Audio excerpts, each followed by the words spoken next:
Hey there. Welcome to what is now becoming a rare late night edition of Picks for Sticks. We rolled a couple of afternoon editions, and now it's like 8 o'clock, and it feels like it's the late show. So we welcome you back. It's great to see you. It's show number 36. My name is Michael Driggs, your host and chief provocateur of all things baseball, picks, and whatever else may come along. I have a very special guest. Dr. Doug from the COVID Corner is returning, and we're going to dig back in a little bit to what he was talking about the first time, but he's got another concern that he wants to talk about, and hopefully we'll all be a safer community as a result of Dr. Doug's visit tonight. But I know I take one thing very seriously, and that is the soap in my guest bathroom. A few years ago, maybe it was 10 years ago, people kind of shifted to the pump liquid soap in the guest bathroom, but I'm a bar soap guy. I just am. I'm a bar soap guy. And so as we have emerged into a really different society over this last year, you just can't have a grimy bar soap sitting on your soap dish in your guest bathroom. And so today I had the unenviable task of cleaning the soap dish. And as I'm cleaning the soap dish, I'm realizing that all the muck is soap. And so I spent half hour today cleaning the soap off of the soap. And so my soap is super clean. And it occurred to me while I'm cleaning the soap off of the soap and I'm getting my soap clean, this is the guest bathroom. I haven't had a guest over in years, but the soap is so clean. I got the cleanest soap that if you use my soap, you don't even then have to use hand sanitizer, which I have right next to the soap. And so after I finish cleaning the soap, I clean the hand sanitizer, because you can't have the dry goop in the hand sanitizer. It's got to be, we need to sanitize the hand sanitizer is what I'm saying. And baseball starts up next week. Get your accounts loaded. It's time to start taking action. I have some stuff I want to talk about after our special guest today on this late night Sunday edition. You see that Corey Kluber, we call him Klubes for short over here in Picks for Sticks. Klubes is he's slotted into the number 2 spot for the Yankees. So maybe we'll talk about him with Dr. Doug from the COVID Corner. But either way, let's bring Dr. Doug in and see what he's been up to the last week. Come on in, Dr. Doug. Welcome, Dr. Doug, to the show. The COVID Corner is back. You're on mute. It's always great to be here, Michael. Yeah, it's a pleasure to have you explain to the audience how we were going to have you back tonight and what a special treat that is. Now, let's just remind the audience that the last time you were here, and maybe some people didn't see the show, you've got a whole theory about how to go about getting Dodger tickets this year, which includes just driving into the heart of Chinatown, enjoying a nice meal, but tickets are going to be so expensive, you're going to scroll constantly on the ticket exchange, and if the price comes up, you move on it, and then you walk up the hill, maybe around the 3rd inning, you save a few $100. Do I have that right, Dr. Doug? Absolutely, because even the team themselves release last minute tickets. So people need to get rid of them. The supply is there. There's not a big demand at the last minute. Not a lot of people could get there unless they're on the spot. And this is our little trick. We go to happy hour. We're right there. We're ready to pounce. And if it doesn't work out, because no ticket comes up or not the right price, you enjoy some chow mein, you pick up some baklava, and you go home with and we listen to audiobooks along the way. On the way up, we hear an audiobook or a college lecture. Even during the game, I'm listening to college lectures. The announcers, they're not what they used to be. There's no more Vin Scully. No, that's, we've been getting so much feedback about that, and some people are excited to do it, but they want to join you. Would you, maybe we can have a contest and some individual who wins gets a spot on the. It's always a pleasure to show somebody the ropes. And it's like taking somebody that's never even been to a game and they come in there and they go, wow, this is what it's like. I can't believe it. I'm at the game. It's like that whole feeling all over again. Or they're like, wow, this is what it's like. I'm at a Chinese restaurant a mile away from the park. This is great. Yeah, they're going to doubt they're going to get in until the minute they're in and they're going, he pulled it off. Right. And then some people say I'm lucky. Some people say I'm good. Well, I know one thing that you are, and that is an NL guy. You're an NL guy through and through. You're not. You mean real baseball? Not the faux baseball, the faux league? No, you like the NL. And what is it you dislike about the AL? Well, what everybody dislikes about the AL, it's called faux ball. There's 10 players in a lineup, 20%, 2 out of 10, 1 out of 5 doesn't hit, run, throw, or catch. The designated hitter, it sucks. It's horrible. It's a bastardization of baseball. In fact, some people would say baseball has evolved. That's not evolving. That's horrible. It's just not real baseball. Well, I didn't bring you on here just to get your take on the designated hitter. You are Dr. Doug from the COVID Corner. That's correct. And we're going to talk a little bit about that now. Yeah. There's one thing worse than the designated hitter. What is that? I was hoping you'd ask. The variants of COVID. Mm. We're in the 9th inning. The bases are loaded. There's only 1 out. We brought in a relief pitcher. We want a ground ball. We want to pull off a double play. We want to get out of this thing. That means we have to kill the variants. So we all have to do our part. Social distance, wear a mask, get our vaccinations. That's the bottom line, Michael. Let's talk about these variants for a second. And I know it's not a show on science and we're not a show on COVID, but COVID affects sports. And so why are we so concerned about these variants and the way it affects baseball, Doug, Dr. Doug? Because we could have an uptick. We could have an uptick that leads to a surge because there's a city in Brazil, Manaus, Brazil.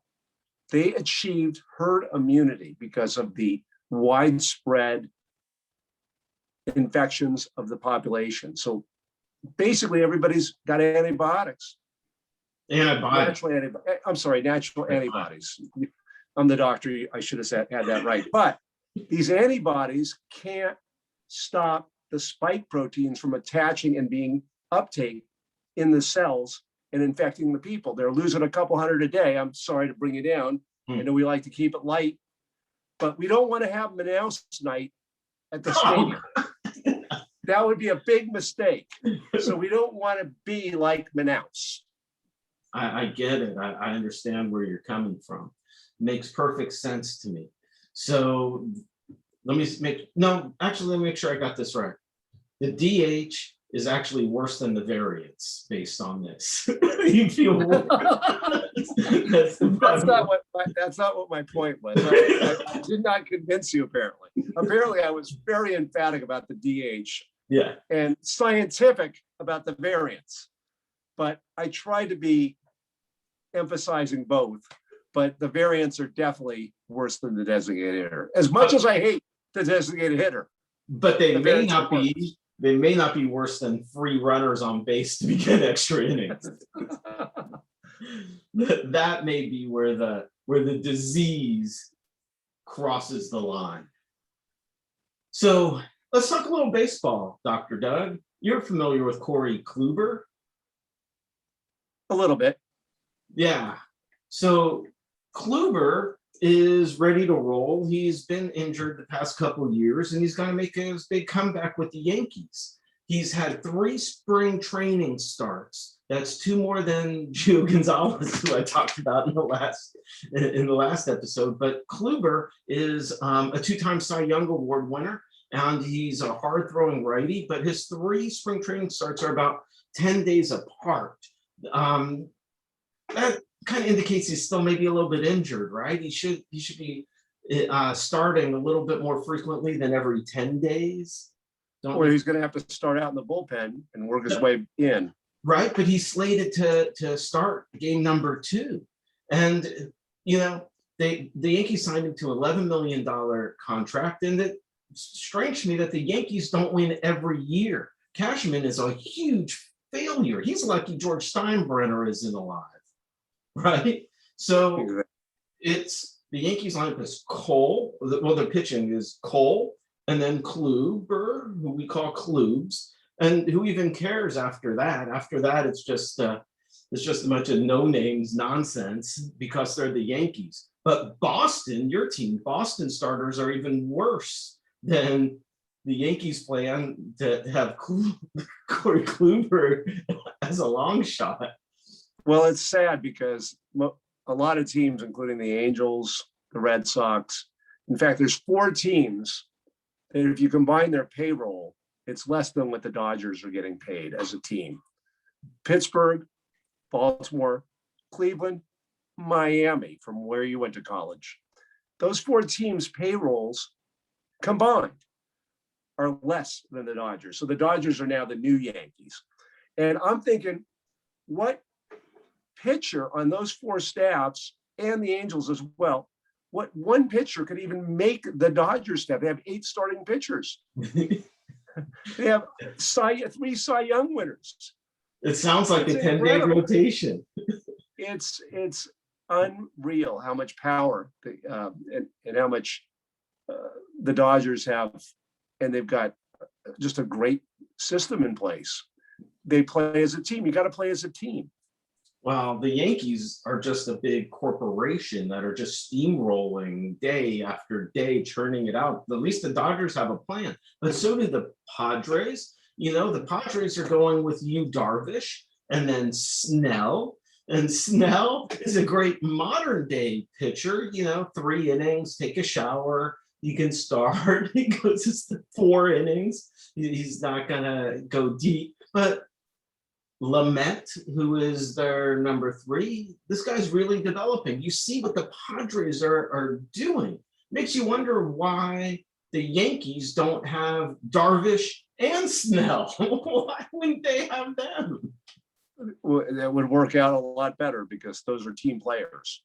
Exactly. It would be a better gamble than what they're stringing along right now. Cashman is a failure. We'll see if that comes true. But what a pleasure having you on the show, Dr. Doug. This is almost becoming a weekly Sunday spot for you. I could do it. Not a problem. I noticed you're not at the pool tonight, though. I had a 3-hour workout, so I'm just barely able to sit here and talk to you. Well, go get in the hot tub, my friend. Okay. For the evening. Thank you. Bye. Bye. How about Dr. Doug showing up with a little Yankees Dodgers? He wanted to talk about the Dodgers. I wanted to talk about the Yankees, and we kind of met halfway with the Padres. So I want to share a couple spam texts with you, or at least one before we wrap up the show tonight. This is the one I got today. I got a bunch. This will crack me up if I can find it. 16-3 run in the NCAA tournament. 2 plays today that are going to be huge winners. 39, not 40. 39 gets both winners. Must win, or the rest of the tournament on me. 2 problems with this. Number 1, $39, not 40. Why not $19.99? Why not 20? Why 39? And if it's a loser, why would I want the rest of his plays for the tournament? This is not the right marketing. Here at Picks for Sticks, we aren't charging for our plays. And last year we had a very successful run during the season when Marco was having me do the plays of the night. We were like at 75%, and we had a very high winning record with the email playlist. So we're gonna be doing the capping. We'll be putting in the time. We'll be doing the work, and we won't be sending you spam texts. We will be sending you plenty of spam, just not spam texts trying to get you to buy. We just want you to subscribe. We don't want you to send us any money for picks. We just want you to subscribe. We're trying to get to 22 subscribers. Right now, we're at 20. We're averaging about 15 views an episode. And so we're trying to get to 17 views an episode. So you got 2 different computers, watch it twice, and we'll hit our goal. It is a pleasure to be inching closer to another Major League Baseball season. And we will be with you every step of the way this year. Thank you very much. Hit subscribe. And if you want specials, we occasionally do specials. We have some gifts, we have some other products, and we have some super secret emails we send out. You can join our email list just by sending an email to Picks, that's Picks, Picks for the number 4 sticks, Picks4sticks @gmail.com. Have a good night, everybody. We'll see you soon. Much love.